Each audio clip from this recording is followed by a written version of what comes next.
Lecture de la lettre de saint Paul apôtre aux Colossiens. Le Christ est l'image du Dieu invisible, le premier-né avant toute créature. En lui, tout fut créé, dans le ciel et sur la terre.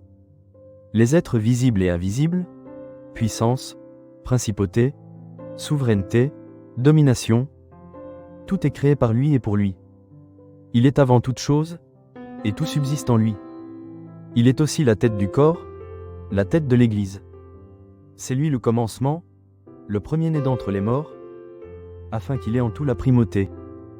Car Dieu a jugé bon, qu'habite en lui toute plénitude, et que tout, par le Christ, lui soit enfin réconcilié, faisant la paix par le sang de sa croix, la paix pour tous les êtres sur la terre et dans le ciel. Parole du Seigneur. Nous rendons grâce à Dieu. Allez vers le Seigneur, parmi les chants d'allégresse. Acclamez le Seigneur, terre entière. Servez le Seigneur dans l'allégresse. Venez à lui avec des chants de joie. Reconnaissez que le Seigneur est Dieu. Il nous a fait, et nous sommes à lui, nous, son peuple, son troupeau. Venez dans sa maison lui rendre grâce, dans sa demeure chanter ses louanges, rendez-lui grâce, et bénissez son nom.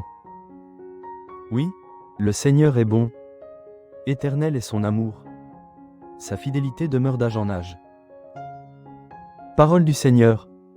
Nous rendons grâce à Dieu. Moi, je suis la lumière du monde, dit le Seigneur. Celui qui me suit aura la lumière de la vie. Alléluia. Évangile de Jésus-Christ selon saint Luc. En ce temps-là, les pharisiens et les scribes dirent à Jésus: les disciples de Jean le Baptiste jeûnent souvent et font des prières, de même ceux des pharisiens. Au contraire, les tiens mangent et boivent. Jésus leur dit: pouvez-vous faire jeûner les invités de la noce, pendant que l'époux est avec eux? Mais des jours viendront où l'époux leur sera enlevé. Alors, en ces jours-là, ils jeûneront. Il leur dit aussi en parabole: personne ne déchire un morceau à un vêtement neuf, pour le coudre sur un vieux vêtement. Autrement, on aura déchiré le neuf, et le morceau qui vient du neuf ne s'accordera pas avec le vieux. Et personne ne met du vin nouveau dans de vieilles outres.